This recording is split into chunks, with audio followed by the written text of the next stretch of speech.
سورة فاطر آيات بثوان الشيء. أعوذ بالله من الشيطان الرجيم. بسم الله الرحمن الرحيم. إن الله عالم غيب السماوات والأرض إنه عليم بذات الصدور. قل أرأيتم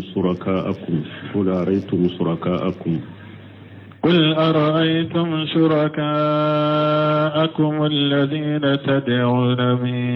دون الله أروني ماذا خلقوا من الأرض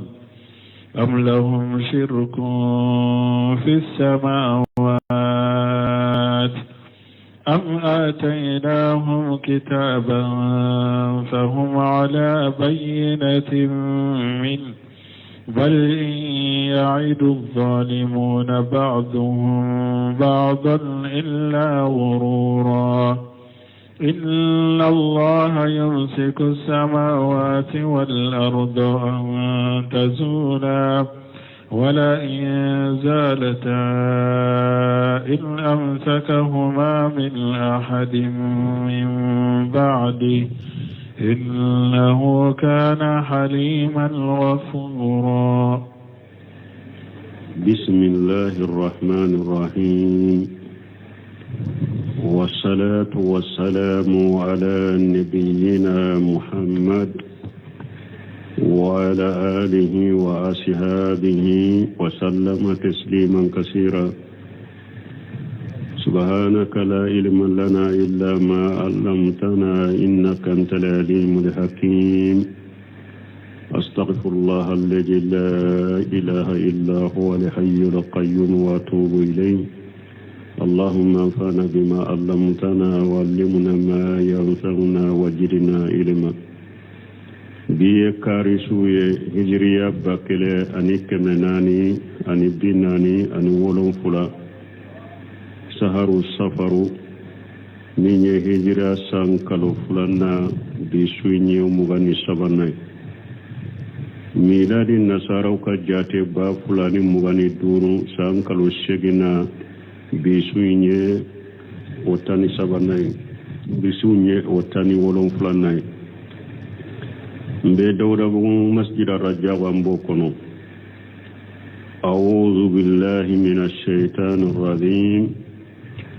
قل أرأيتم شركاءكم الذين تدعون من دون الله إلى آخر الآيات.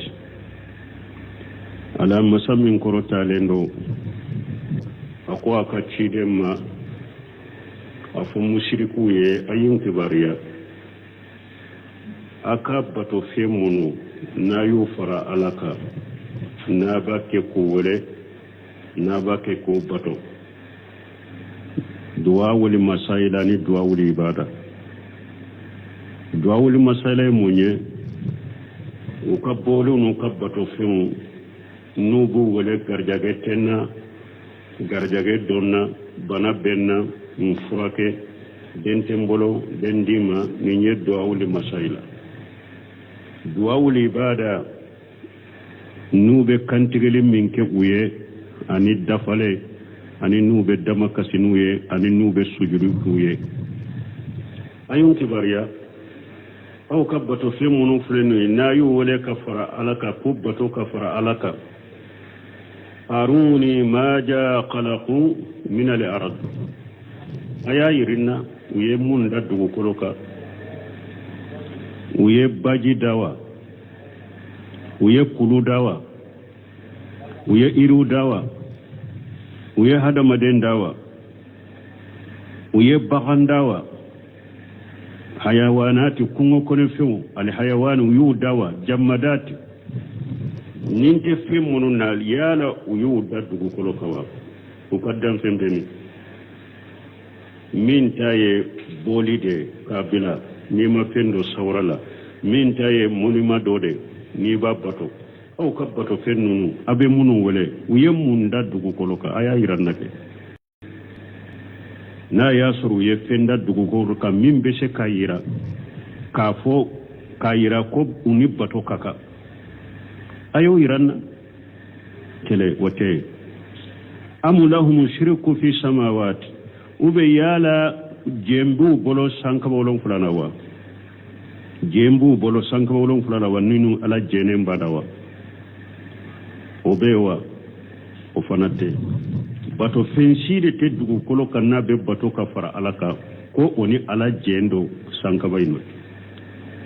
o fana tɛ fula ni Abdurrahmani Sadi a ko ala ye musirikiya tiɲɛ musirikiw bolo ni dalilul aqli wa dalilul naqli a ye musirikiya a y'a tiɲɛ musirikiw bolo ka batofɛnw batoli tiɲɛw bolo ni dalilul aqli dalilul aqli mun ye n'a y'a sɔrɔ a b'a kɛ ka minnu bato n'a y'a sɔrɔ u ka danfɛn dɔ bɛ dugukolo kan n'a bɛ se ka yira u fana ye nin da u ni bato ka kan wala o bɛ wa n'a y'a sɔrɔ ni ala jɛn dɔ sankaba nɛɛma la an b'a fɔ ni yɔrɔ min b'o la sankaba la o kɔni b'a a kɛ sababu ye u kan ka bato o bɛ wa o tɛ nin ye dalilu aqli o tɛ musirikiya tiɲɛna ni dalilu aqli ye ala bɛna dalilu naqli a bɛna musirikiya tiɲɛ ni o fana ye dalila minnu bɛ ta kitabu kɔnɔ a ko amu ataynahum kitaba fahum ala bayyinati minhu yala ni ala ye kitabu dɔ de d'u ma wa min tɛ kuranna ye kitabu min n'u bɛ dalila jɛlen ka kitabu kɔnɔ ko ala dagaraw ye u ka fɛn wɛrɛ bato ka fara ala kan yala o bɛ yan o fana tɛ bon u ka musirikiw ka musirikiya tiɲɛna ni dalilu naqli a tiɲɛna n'o fana ye dalila si tɛ musirikiw bolo kitabu kɔnɔ k'a fɔ nin kitabu masina de jiginna kuranna kɔnɔ anw ka musirikiya dalilaw bɔra o de la o tɛ a tiɲɛna ni dalilu naqli n'a kɛra sa musirikiw ka musirikiya u ka filankafoya ala y'a tiɲɛ ni hakilinaw dalilaw ye k'a tiɲɛ ni dalila minnu bɛ ta kitabu kɔnɔ a tiɲɛna ni dalila fila bɛɛ ye musirikiw ye mun ye sa u ka bato dalila ye jumɛn ye sa a ma ye hakililaw la dalila aqli la a ma ye dalilu naqli la donc u ka musirikiya dalila na sababu ye jumɛn ye sa ala ko bal in ya'iddu zalimuna ba'duhum ba'da illa ghurura ala ko a ko nin dalila si tɛ musirikiw bolo dalilu aqli tɛ dalilu naqli tɛ mais u ka musirikiya sababu ye mun ye ɲɔgɔn marasa ni ɲɔgɔn nɛgɛ tɔɲalikɛlaw ta kɛ ka ɲɔgɔn lahidu ɲɔgɔn ni fɛn o fɛn ye ni marasali tɛ ka ɲɔgɔn marasa an y'an faw sɔrɔ tɛ dɛ ayiwa an fana k'a kɛ dɛ an ye ni i fa ka sira bila dɛ i ta tiɲɛna dɛ ni i fa ka sira bila dɛ kɛra dangaden ye dɛ anw y'an faw sɔrɔ nin de ka u ye nin bato de kɛ na an fana bɛ nin kɛ ala b'an sara la dɛ ninnu n'a ɲɔgɔnnaw ɲɔgɔn nɛgɛ ni ɲɔgɔn marasa dɔrɔn musirikiw ka dalila bɛɛ ye o de u ka musirikiya sababu bɛɛ ye o de ɲɔgɔn nɛgɛ ni ɲɔgɔn marasa ka lahidu fu ni ɲɔgɔn marasa ka ɲɔgɔn nɛgɛ galon ka dɔrɔn o kɔfɛ ala ko ale ka ala fo nansira b'u kan wallahi minnu bɛ nin kɛ n'i ye Abdurrahmani Sadi ka tafsiri ta de a bɛ ninnu perepere la a ko ala ka fo nansira b'u kan u bɛ nin musirikiya la ala ka fo nansira b'u kan foyi ala b'a kɛ tuma min a ye musirikiw ka musirikiya dalila tiɲɛ cogoya bɛɛ la k'u ka dalila tɛ foyi ye ni ɲɔgɔn nɛgɛ ni ɲɔgɔn lahidu fu ni ɲɔgɔn marasa tɛ a b'a fɛ k'ale ala ka sebaya n'a ka muɲu a n'a ka muɲu na sabali musirikiw kɔrɔ a b'a fɛ k'o fana yira a ko inna allaha yumsiku samawati wal arda an tajula ala de masa n'a bɛ sankaba 7 ni dugumakolo 7 min na n'u tɛ wuli u nɔ la mana musirikiw filɛ ni musirikiya min ye ni ala ka muɲu tɛ ala ka sabali tɛ a tun bɛ sankaba ɲamariya a bɛ bɛlɛw filila ka bɛɛ halaki kabakuru sankaba bɛ kabakuru jigi ka musiriki bɛɛ halaki ou bien a bɛ dugukolo ɲamariya a bɛ musiriki bɔ kunu mais u b'u ka musiriki ala ale ye sankaba min a b'a nɔ la ni depuis ala y'a da cogo min a b'a nɔ la tɛ bolo a wolon la ninnu fana b'a kɛ ka musirikiya kɛ ka fɛn wɛrɛ bato ka fara kan ala ye dugukolo da aye dugukolo mina dugukolo take kukunu ake jiginu ye ubake ka fana ka fengore wore ka faraka ka fengore boto ka faraka ni nyala ka munyuna ka sabali ukoro ala de masay nay sanka wolon fulamina ka duguma ko lolon fulamina ute wuli ka bu nola wala injalata ni ala tunye sanka ba fula sanka ba dugukolo nu fula tumulila ini amsakahuma min ahadin min bari jombe se ku manani alate ni sanka ba dugukolo wulila wonola adam fen juma be adbato fen juma be dugukolo ka nabe se ka sanka ba mina nabe se ka dugukolo mina ni alate ni alake ni alako sanka ba ka kabakuru fili ka jigi ka mushriki be halake jombe se ka mina ni alako dugukolo ka mushriki be kunu jombe se ka mina ni alate innahu ala kana halima alay munyu masade qafura alay junubu ya fa masade ibe ala soso junubu la bi sutura ba ya fa ye ala yo ote wallahi sunu balima fulan kafuyani musirkani bidiyami mbeke dugu kolo inka fu hada madumbe wasonaye sisa nya suru jiyante nin chogola ni alaka munyuna ka sabalite yaqulu ta'ala ambedo bunkasiru ka tawsiru la ko wala ko masamin kortalen li rasulihi sallallahu alaihi wasallam ala ko masamin kortalen do ka cidenye yaqu an yaqula lil musrikina akko ciden ka fu mushrikuye أريتم شركاءكم الذين تدعون من دون الله أي من الأصنام والأنداد أين كبار يابك كمون بطوني ألاتي بولو نبتو في منون فر ألكا أصنام بولو ولا أنداد أنبتو في منون فر ألكا min taye hada maden do de shigile ko shegu maba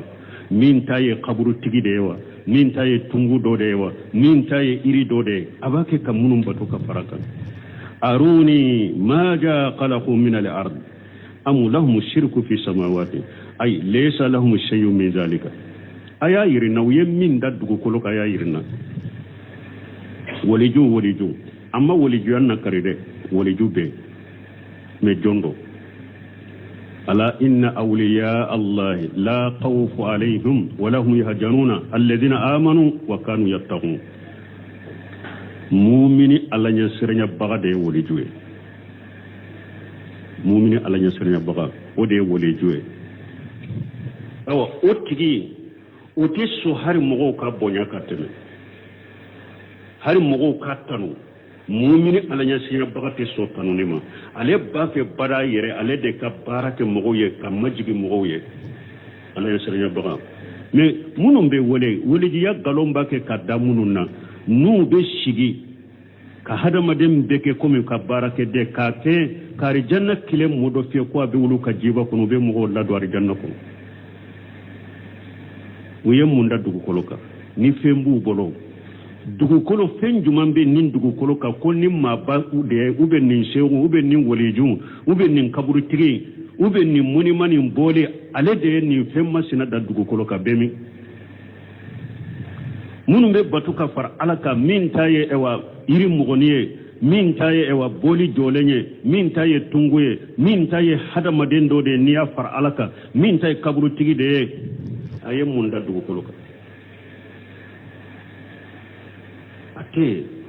yana fara lembe alaka kan nema la sanka balawa o fanate wadatu bunka sirko laysa lahum shay'un min zalika ma yamlikuna min qitmir dan fentu bolo dugu kolo inka woni ala jelente sanka bay na foitu bolo sanka ban nema la hari qitmir hari tamalu koro fara jemani min birilembe tamaru koro inna mbele kelembe tamaru koro na onyo gona nema tubolo foi atubolo ulu batu ko kafar alaka ni mushriki ka haklin tanyate e yere bado e bake ka min bato ka alaka hakeu dama ka dajita ka kulunkula koro ka sujudu biaye ka kantigele kaye e yere bado ko dugu kolo inka ka danfensite ama yirida ama bajida ama koda ama kuluda ama hada madenda ama baganda ama kungo kuno fenda e rebodo abatu ku kafara alaka yere bado nema min be ala bolo sankabala ani ala jelen to la fana abato ku wa qawluhu ni ala ko am ataynahum kitaba fahum ala bayyinati minhu ay am anzalna alayhim kitaba bima yaqulunahu min ash-shirk wal kufr ala ku be ne ala ye kitabu do de jigi kawa mushrikuka kitabu min be mushrikiya fuye kitabu min ye kafiriya fuye yalo kitabu jiginuka o majiguka laysa al-amru kadhalika aw qoto chogola kitabu majiguka aw anko abdurrahman sadiko ala ye mushriku kam mushrikiya tiya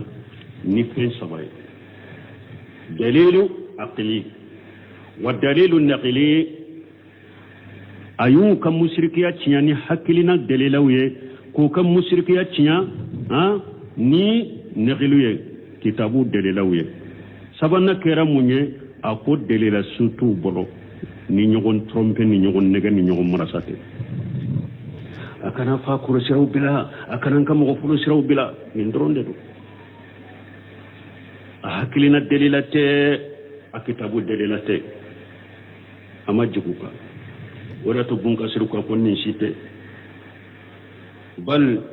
in yaidu zalimuna ba'dhum bara illa qurura ay bal inma ittabu fi dhalika ahwaahum wa ra'ahum ni dalilu naqliya masr mushriku bolo dalilu aqliya masr bolo dalilu naqliya masr bolo o kam mushrikiya la o kam mushrikiya mundo bal inma ittabu fi dhalika ahwaahum wa ara'ahum uyuka nin dungonu ka haklina de bato wa amaniyahum anuka nataw allati tamannawha li anfusihim natamunu nu yiraya nata uyiraye wa hiya qururun wa batilu wa zur ewa nata min fanado marsan nata dedo ngalon nata dedo nata fu anin ngalon nata dedo fo addo abe ko mari janna kile bulu de bolo ulu yere nyana aseku batolaw dobe mushriku dobe ulu yere nyana buka mushrika mina nu fenwore bato mina kafar alaka ulu ka arjanna ko barna pew ulu dona arjanna kono pew ulu bolo mugo tobe filibanti ni ulu te ulu mimbo mushrika ka ulu bolo mugo tobe filibanti ulu de be kandaka ulu de be kanda siraka ka sura be nyogo marasani ngaloni fu ala yero yodo ko abe nyogo marasani nyogo nege ani ngalo ani fu falati a haklina dalila tu bolo akitabu dalila tu bolo nyogo marasan ani nyogo nege bal malakan ka hakilu nyade ni hakili manye balaw bi bolo ثم أخبر تعالى عن قدرته العظيمة وكفي على ينكباريا أكاشيب يالا أكاشيب من كبو التي تقوم السماء والأرض عن أمره أكاشيب يمني سانكبا ولون فلان دغما كل ولون فلا جوراني على كنيامروي وما جعل فيهما من القوة الماسكة لهما أني على يفهم من كسانكبا ولون فلان دغما كل ولون فلا ني على بي وفلامنا ni ala be minali ke ni fula ku fula mina nu te sika wulu nola faqala lakum inna allaha yumsiku samawati wal arda an tadula aqwala de masayna be sankaba wulon fula duguma ko lon fula mina ko na wuli kabu nola ay ante de tarba an amakinihima ala de bi muna kana lamaka kabu nola kama qala ajja wa jalla komini ala ko masammin kabu ko rotalendo ويمسك السماء أن تقع على الأرض إلا بإذنه على دي مساينا بسان كبولون فلامنا أتسك بدو كلوكا نالا دي مجينا على دي باكي كمنا وقال تعالى لكم من آياته أن تقوم السماء والأرض بأمره على قوة على كتاما شولا منهم على كشيبا يرى كايرانا على كلم توري كان كبتو فوي من كبتو كفراكا ni ala ye sankaba wolon fula mina ani duguma kolon fula nu jorani ni ala antaquma sama wal ardu bi amrihi ni sankaba jora ani duguma kolon nu jorani ala ka nyamaru kanye ni nyetta man se min be ala ka seba yiranna ko wajibilen do kelen tawde kabato o ko fe ala ko walain jalata in amsakahuma min ahadi إن أمسكهما من أحد من بعد أي لا يقدر على دوامهما وبقائهما إلا هو أن نسان كبولون فلان دوما كلون فلان لا مغرا وبورو نولا دم بشكو منا بنكسر كل لنيني لا يقدر على دوامهما وبقائهما إلا هو مغتسر سان كبولون فلان كدومن ننشغل فوق تقياما أنو أكتوي فوق تقياما دمفن شيتش ولا ني علاتي دمفن شيتش ولا ني علاتي إلا هو وهو ما ذلك مكفر نمبكا أفنا كمي وحسادي كوريا يمين فابي كوريا كاتوما أكو كفر أبكا حليم كفور علي منيو مسادي علي جنو يابن مسادي أن يرى عباده وهم يكفرون به وياسونه على نيابا جونا وباكي ككافرنا ناي وباكي كاسوسو وهو يهلم فيؤقر أباكي كم يقرو كما كنا نقول أما سانكبا لا مغاكوت أما سانكبا نيامريا ككبا كرو فيلي كافرون مشركون لكو خلقي أما دغو كلو نيامريا كو كنو نيالا كمونيونا كاسبابي نا مونيونا كورو كمونيو كورو كما كنا نقول وينذر ويؤجل أبيك كما كنا نقول كسرتك أولا ولا يأجل أتاك كبرتولا ويستر آخرين ويغفر أو مغور بي على باك كولو فنا ستر وكجنوب لك يا فوي قفور يودي كي ستر كيا فوي أبي دورو ستر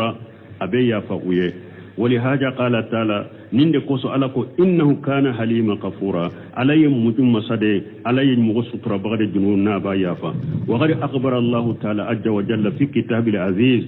بأنه على ينكبار يا كتاب بين كنوكو على الحي القيوم كو على دي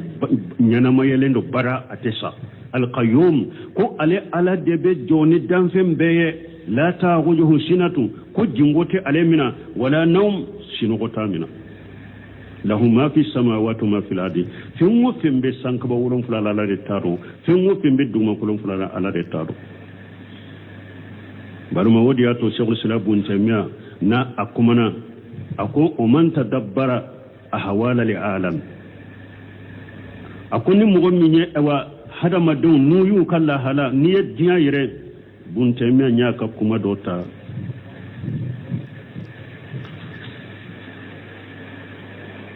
qala shaykhul islam ibn taymiya rahimahullah ibn taymiya ko alaka nema أكو من تدبر أحوال العالم وجد كل صلاح في الأرض فسببه توحيد الله وعبادته وتات رسول صلى الله عليه وسلم ابن تيمية كون يجيا جاتمنا كتاسي كجيا جاتمنا ibe nyuma yejia kono dugu koloka nyuma ni yejia jatemina nyuma be dugu koloka fa sababuhu konyuma ani fenyuma ani hera be dugu koloka ni dugu kolo jatemina fa sababuhu ibasuru heranu fenyuma asababu yemunye tawhidullah wa ibadatuhu wa tatu rasulihi sallallahu alaihi wasallam ibasuru sababu ye alaka tawhidide ala kilimpe ka bato dukoro ka fen kana faraka anika ala bato ayi bato munum bili ika anaka chidem batoli ala ka taruna kisibaka hera be dugu koloka niye jiya jate mina hera be dugu koloka tawhidi de sababu do tawhidi mogo de sababu do ala bato baga nyumo de sababu do chidem bato kelaw de sababu do وكل شر في العالم وفتنة وبلاء وقهة وتسليط العدو وغير ذلك فسببه مخالفة الرسول صلى الله عليه وسلم والدعوة إلى غير الله بنتمي أكون يدون كل جاتمنا فنا كوجو بجيا كوجو نا بجيا كونو فتنة بجيا كونو بلاو بجيا كونو سانجي دسي بجيا كونو كجوغو لاسو كوبلا سلاموما una nyogona mimbe jankono asabu ye munye kiden sosoli ani kanyogon wele kata ala tanabatuma ni kanyogon wele kata ala tanabatuma nunde ka kasarabe jankono wakati be mbode fo bala wore te jankono ni musirika bala wote koy bala wore te jankono ni bidia bala wote hera fitini mimbe jankono silama ka tawhidi de do ani ala bato cogo ala bato kela nyumo ani ciden bato kela ulu de ka hera be jiyan kono me balaw be jiyan kono ko jugu be jiyan kono fitina be jiyan kono balaw be jiyan kono sanji be jiyan kono ka jugu lasu kubila silama mo na nyogonaw abe sababu e ciden sosolide ani am hada madum be nyogon wode minna kata ala tanabato minna wode kasara be hada madum ka ni mogo bake jamanaw ka suma nyode fo jamanaw ka sumali te fama bolo koy jamanaw ka sumali be population yere de be nyam folo na nyana la be fama nyuma unati ali ibn abi talib tilela tuma mi khawariju murtira kama khawariju do da tara joanye ko ali amirul mu'mina ko abubakar tilela mogo mamurta bolo umaru tilela mogo mamurti munna mogo murtila e bolo ali ibn abi talib ko ako abubakar kam marafew jama amarafew kera ne ali ni nyogona de umaru kam marafew kera ne ali ni nyogona de ne fana kam marafew kera eni nyogona de odi atum mo murtira ne bolo aya jabini ndema abdul marakibu marwan masake dore do aka jama bake kafo he karasa bete haru kake ko harakake kuma bakari nyogona harakake kuma umaru nyogona aye dumuni batto be kam mo wele dumuni la aye population wele dumuni la be dumuni ko fe kabba e wa ko jama ako nyana au ba fe ne kake kuma bakari umaru de ko famo de kadanye de ni kera kuma abubakar umaru o de kadanye de ewa ako no de kadiawye au kake abubakar ni umaru ka chewuye folo abubakar ni umaru ye che munum mara au kake wulu ye folo na u kera wulu ye wakati mi ne fana be ka abubakar ni umaru ye me abubakar ni umaru kam mara fenno ka chewu au make wulu ye ne be siga ka abubakar ni umaru ye chewudi ya hada madum namba fe jian ka suma silama jamanu ka suma silama waye sagi katala ka tawhidima ala kelempe ka bato ka dugu koloka nema tamaro kolo komi bunka siriya ko chogomi fara jema fitini mi mele kelembe tamaro kolo la o nema hakete mo sibolo dugu koloka ba ke kamunu bato ko wele sunitile nabe kulonu tokoy tamaro kolo fara fitini mi mele kelemba la o nema tubolo dugu koloka danfen side te dugu koloka ni be se ka yira ko ni se maslano ni fe masina de ni bato fe masina de ni danfenda aka danfenda den fulate asite ko min ni ala jelembe sankaba ne malate u bato ku e wambe ulu de balaw kono de ulu fana nyana ulu nyuna nyaali kelate jiya kono e wati ali kelabe wo chogode haru firawuna yode fo Firawuna ye Musa ni Haruna ke ciyali kela de ko ale na ka jama de nyali kela Makka Quraysh ka kafiru ye ulu ka tabolo de ken ulu u yere de ken nyuman kela ye ka ciden de ciyali kela abebo chogo de lawo ciyali kela be yere de ba yere de ta nyali kela ka nyali kela u de ta ciyali kela we ka soro ale de humul mufsiduna ala humul mufsiduna ka soro lu de ciyali kela ya haqiqala ala kan kisi musirkiyama ala kan kisi bidiyama musirkiya bidiya nunu nyen dungoni ngalon ne fu awo te fo ila be kuma fo yere majamuni yere tanu ne ka nyogo nege ka yere nyogo marasa ka nyogo nege abe fo abe ngalo abe fu falati wa sabata fi sahihayn an nabi Musa al-Ashari radiyallahu anhu abas asabati rabbari muslimu kono kabo abu Musa al-Ashari ma alaka je kabo ma qala rasulullah sallallahu alaihi wasallam ako alaka ciden ko alaka tanuna kisibaka inna Allah ta'ala la yanamu akwala tesino wala yanbaghi lahu an yanama aman kala kasino fana yaqfidu liqista wa yarfahu ala be fando jigi jiya ka kola ala be yoro don fando jiga be fando korta wa yarfahu ilayhi amala al-layl qabla an-nahar sufila kabara be yele kata alama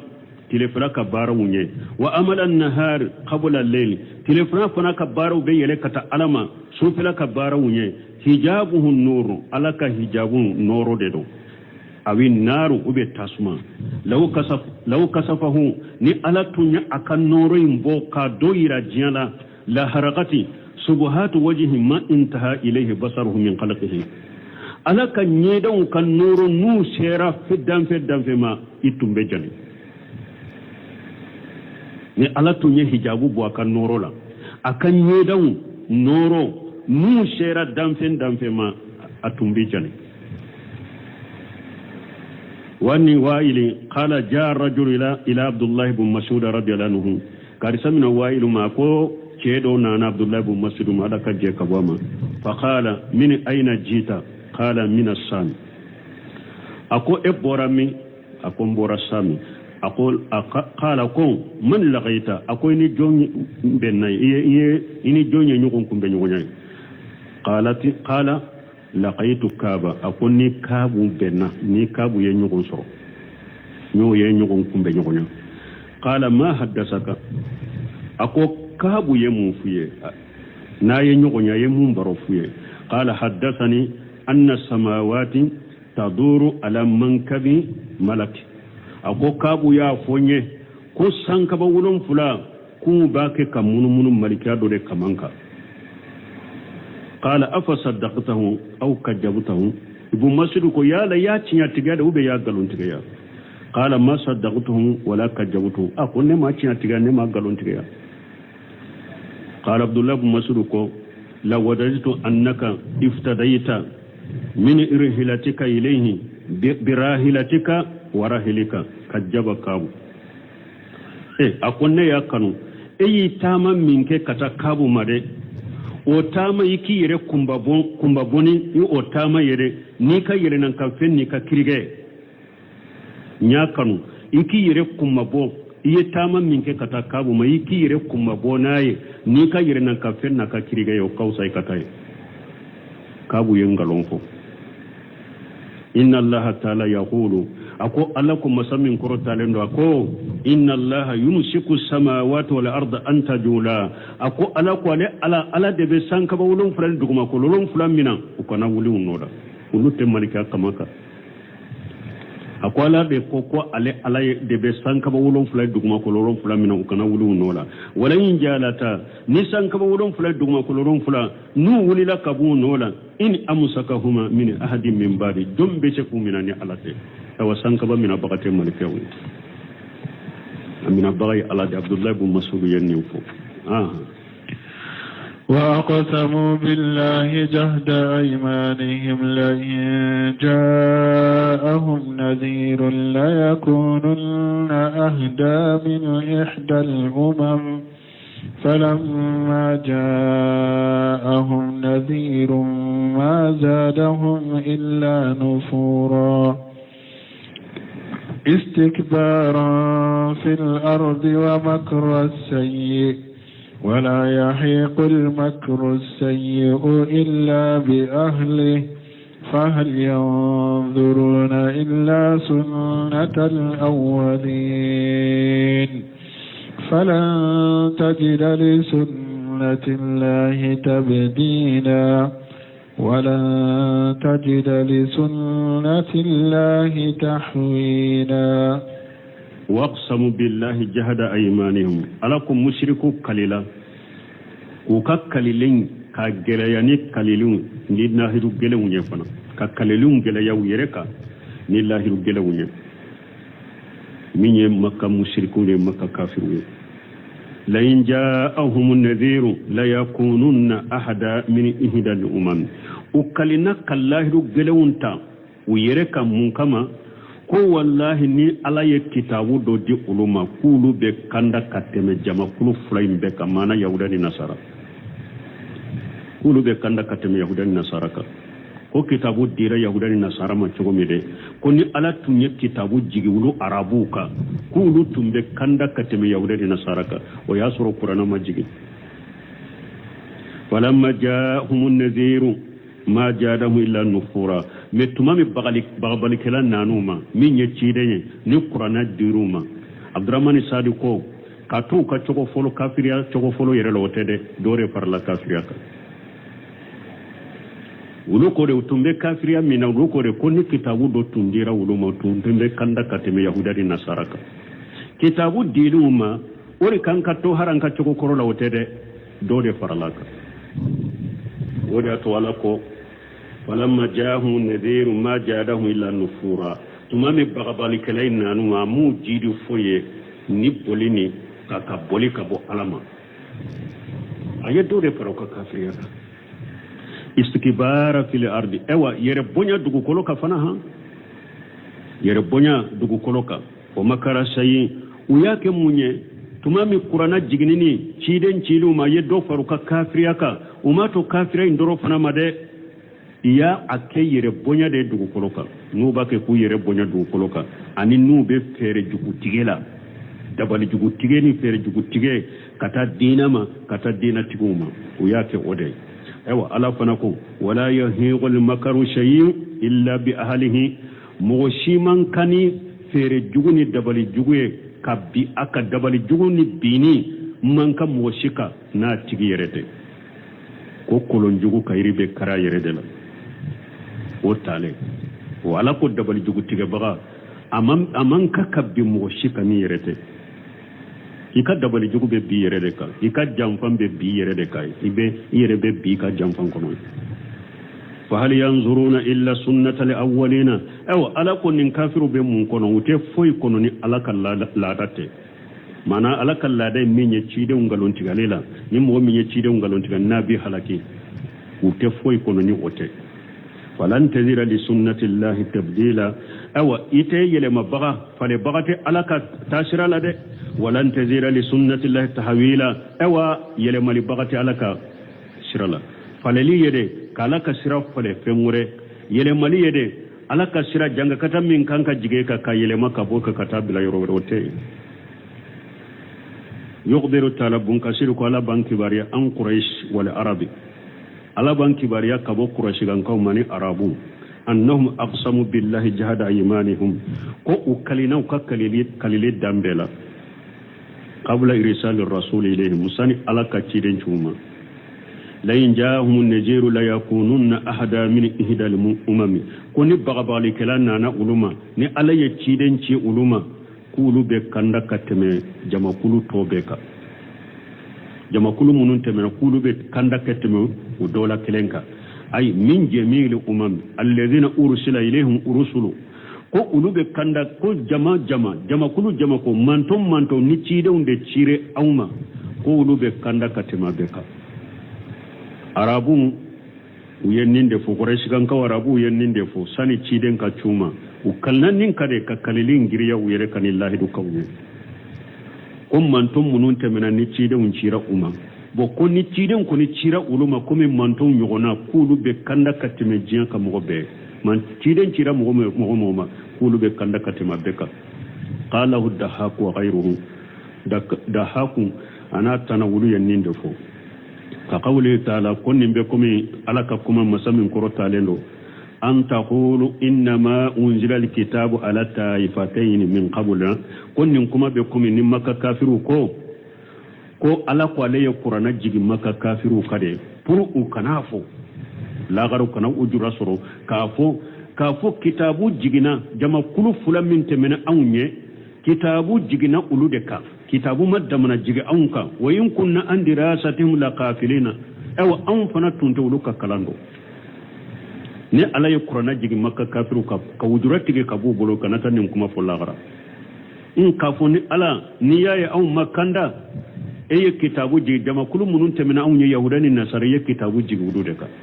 ima kitabu jiga anka an fana tunte uluka kando antu ka kalando ode ta amma kanda donc wala ko ale qur'ana jigu karabu kanna pour kanin wujurati ke kabu bolo kele fulanna aw taqulu law anna unzila alaina alkitabu lakunna ahada minhum ube kanata fo ta fo ni kitabu tun jigina anka antum be kanda kateme yahudan nasaraka ukanata ufanafu faqad ja'akum bayyinatun min rabbikum wa huda wa rahmatun awa alakum makka kafiruma akul delila jelen fule kana aw makabati alafe ani kanda ani nema akandarawa umakanda ko to ala ko famane ajlam ako mogo juma ye toñali kelay mogo site toñali kelay mimmani ka mogo bo kajaba bi ayati llahi wa sarafa anha mogo site galontigelay ka mogo bo mogo min n'a ye ala ka ayaw galontigeya ka sagi ka bɔ ala ka ayaw ma fana o ka qawli taala nin bɛ komi ni ala ko wa in kanu la yaquluna ako maka kafiru tun kɛra n'u b'a kɛ k'a fɔ law anna indana jikra min al awwalina mogo fɔlɔ minnu tɛmɛna n'u ka kibariya kosuma n'a y'a sɔrɔ an tun bɛ o dɔn kitabu jiginan kan k'o ka kibariya fɔ an ye la kunna ibadallahi almukhlasina an tun bɛ kɛ ala ka jɔn kɔlɔsilenw ye o tun bɛ kɛ ka nin fana fɔ ko ni ala tun ye kitabu jigi olu kan mɔgɔ fɔlɔ minnu tɛmɛna olu ye k'u ka kibaru fɔ olu ye k'olu tun bɛ kɛ ala ka jɔn kɔlɔsilenw ye fa kafaru bihi u ye kitabu ko min fɔ tuma min kitabu nanu ma u kafirana n'a ye fa sawfa ya'lamuna mais ala ko ja ko u bɛna bɔ a kalama u bɛna dɔn qala allahu taala falamma jaahum an-naziru awa ala ko ni yɔrɔ la masa min kɔrɔtalen don a ko tuma min bagabalikɛla nanu ma wa huwa muhammadu sallallahu alaihi wasallam o ye ciden ye ala ka tanu na kisi baka bima unjila maahu min alkitabil azim tuma min ciden nanu ma ani min jigina ka fara kan nin kitabu ba wa huwa alquranul mubin min ye nin qur'ana bayinye tuma min ciden ni o nanu ma jadahum illa nufura ay ma izdadu illa kufura ila kufurihim kitabun jigine ma foy jiduma fo kafiriya kato ka kafiriya foroba dore faralo ka kafiriya ka summa bayyana zalika bi qawlihi o ko fi ala yo banganye na ka kuma istikbara fil ard ay istakabbaru ani itibai ayati llahi aw ala ku yu yere bonya de ku yu yere bonya ka bo ala ka ayaw tugu nyama o makara shay ani dabali jugutige janfan tigeli ay wa makaru bin nas fi saddihim iyahum an sabilillah aw yadabali jugu fana tige ka fere jugu fana tige purube mugo sage ka bola ka sirafa chogolo aw harbi mushrikin bidia mugo ubennin chogode la dugu koloka foyi mu balika tugu cinya ko ni yere bonyate udon yere be mushriki be bidia mugo chaman be do yere ikele nu ko ba fe atay cinya mene ne aun te sega sagan ko tuguni atay cinya me an ko ni avancera an kumana an ka kuma mena an te sega sagi mo chaman no fo do yere della ka fo aliya akwale ni bidia mugo do ba ka maktaba kono Mamur ibn Wahab nunun ka kitabu sunna kitabu bebe maktaba nunun kuna buloy akole ko karasa ebe min fo sunna mani sunna mo sunna kitabu fule e boloya hari bolo mina yerete swama akoy Mamur ibn Wahab ka dawate fo yene cinyate me an kuma na de an kuma na ko jugo an ka kuma me na ante se ka sagi sino Mamur ibn Wahab be fe mo fe ba be cinya bolo mina ale de cinya mais an ka kuma tara yoja ante sega sali yere bonya dare do o chaman do go far burusula ube wa jenjugu mina droni enu ferela ube e nyuma ya ku ye gerelu ye nyuma ya kele nu kele aya jigade atainde chinyade an koni tay nye keram bolo chogo ya do ye ninde be fuye do de la ka nyugo so sambolo sugula ewa u ka siraw do be sira mudo felu munumbe ewa fenna u ka juma salli ko ni juma salli bali ko la do ko karasa juma salli du juma de wajibi ako ay karasa ko juma de wajibi an te juma salli ko ya ko karasa man ni fuye ako be so an kata nyinin ka ko be soke juma don do vana ulila utara ko karasa min te juma salli akulu kana juma salli utara atigi fe ko karasa ma ko bilanta fe ka ke jamalan kele ni kele awa ko basi tala una kele ntara yorola wa ko ni nana inyinin kani alade de anyinin kani alade juma ye wajibi ube juma te wajibi ako juma ye wajibi an bella jarabi de ko ambella jarabi de ko ala kan kisala kan tangam balimo hadamade mogo caman be fili la musirikiya la dugukolo kan mogo caman be bida la dugukolo kan ala ya'lamu man khalaqa ala de b'a ka danfɛnw dɔ dɛ yɛrɛ bonya dɔrɔn de don caman ɲa bɛ tiɲɛ ye tiɲɛ tɛ fili hakilima bolo caman ɲa bɛ tiɲɛ na ma kumaw fɔtɔ minnu bɛ kuma ni dɛlɛlɛ kuranna ni sunna la ko tɛ ciden ko tɛ sɛbɛw ko tɛ ani minnu bɛ kuma ni kuma cogo wɛrɛw ye hakili de bɛ bɛɛ la tiɲɛ dɔnnen de koyi min ye dugukolo fan caman musiriki caman ni bida mɔgɔ caman ni kafiri caman min y'u bali ka tiɲɛ ta ala yɛrɛ ye min fɔ dɛ u y'u yɛrɛ bonya ka tugu tiɲɛ kɔ dɛ yɛrɛ bonya dɔrɔn de tiɲɛ dɔnnen dɔn balimaw a filanan u bɛ mun na fana k'u yɛrɛ bonya ka tiɲɛ min na u m'a tɔ fana la u tɛ foyi fana la dabalijugutigɛ ni feerejugutigɛ tɛ ka mɔgɔ sagi ka bɔ ala ka sira ma o b'o feerejugutigɛ ni o dabalijugutigɛ fana de la su ni tile ka mɔgɔw sagi ka bɔ ala ka sira ma wala yahiqu al-makaru shay'un illa bi ahlihi awa ala ko dabalijugu fana awa a man ka jigi mɔgɔ si ka n'a tigi yɛrɛ tɛ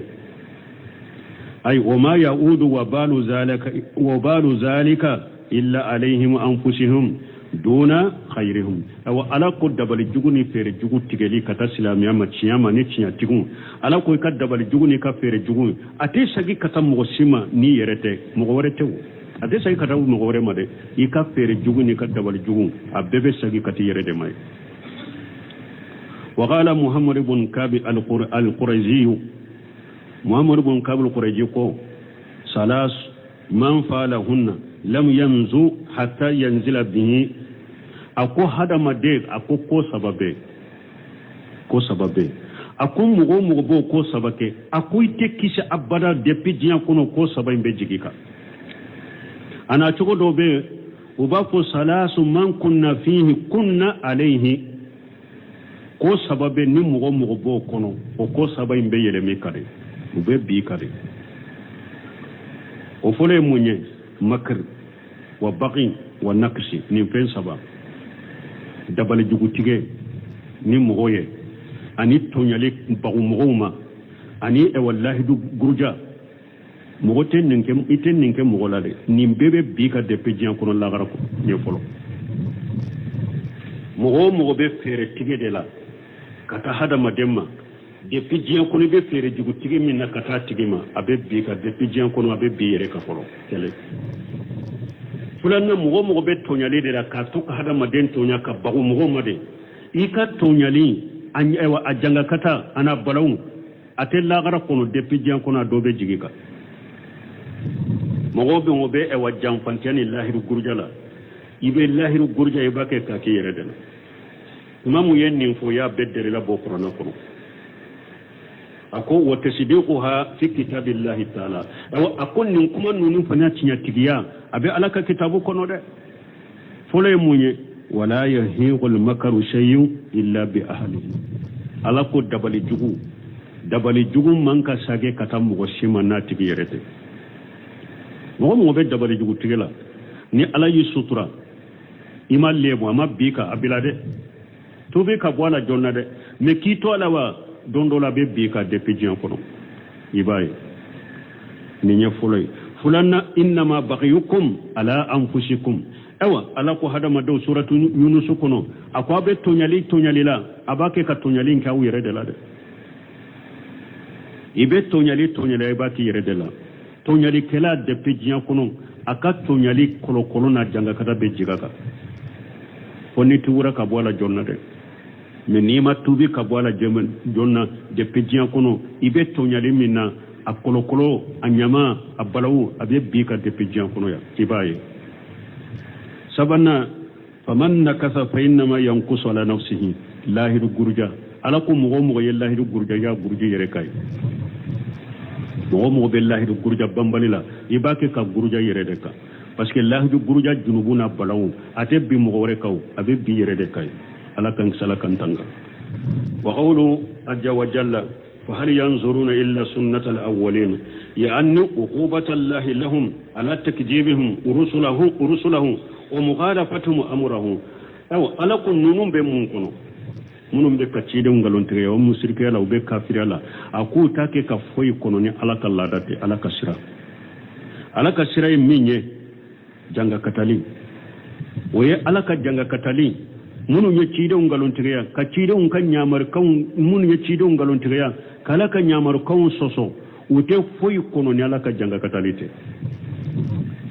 parce que mogo ye ciidew ngalontigeya kala ka ñamar kan soso alaka ladana ka sira yede ke janga katade nunu fana te foyi makono ni ote falan tajira li sunnati llahi tabdila ay la تقير ولا تبدل بل هي جارية كذلك في كل مكجب أيوة ألك لادا يلما بغتا لادا ويبا يلما كافالي كابوي أي وبي بوليدي نو بيتو كيدي نغلون تيجي باغوكا وبي جيغاوكا دي موتسكو يلما ولن تزير لسنة الله تحويلا أيوة مغوتسكا أيلما كابو مغوكا فنكوي بيتانا مغورفي وإذا أراد الله بقوم سوءا فلا مرد له ni ala ye jama kuluni mogo munun laɲini ni kojugu ye yɛlɛmabagatɔ kojugu la de a b'aw sɔrɔ de k'a fɔ nin kojugu n ka yɛlɛma ala ye nin kojugu laɲini karisa ye n ka yɛlɛma ka bɔ karisa n ka taa bi karisa ka i tɛ se sagibaga t'a la wala yankasifu jalika anhum mɔgɔ si tɛ se k'o kɔrɔta ka b'o kan ويحوله عنهم أحد موسوت سيغا فانا أيلما كابوكا فانا كوي بتانا يروي وتسكاتي الله كان كسلا كان تنغمبلمو إذا الله جل الله كان كتوحيد موي jamana denw ala k'u la faamu tawhidi la n'u bɛ ala kelen pewu bato ni foyi tɛ fara ala kan ala ka jamanadenw faamu ciden ka sunna ma n'u bɛ tugu ciden ka sunna ko sallallahu alaihi wasallam karasa kote khila wa khala ni b'o dabila ala k'o kɛ jamana in ye subhanaka allahumma rabbana bihamdika ashhadu an la ilaha illa anta astaghfiruka wa atubu ilayk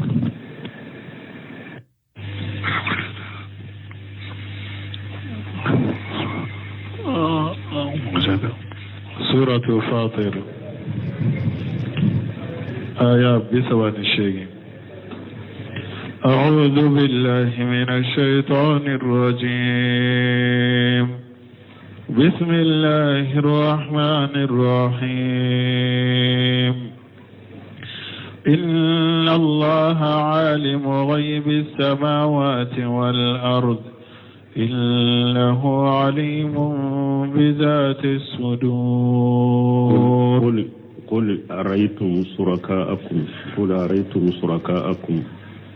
قل أرأيتم شركاءكم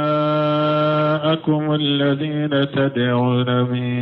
دون الله أروني ماذا خلقوا من الأرض أم لهم شرك في السماوات أم آتيناهم كتابا فهم على بينة منه بل إن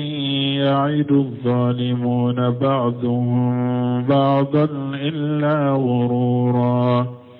إن الله يمسك السماوات والأرض أن تزولا ولئن زالتا إن أمسكهما من أحد من بعده إنه كان حليما غفورا بسم الله الرحمن الرحيم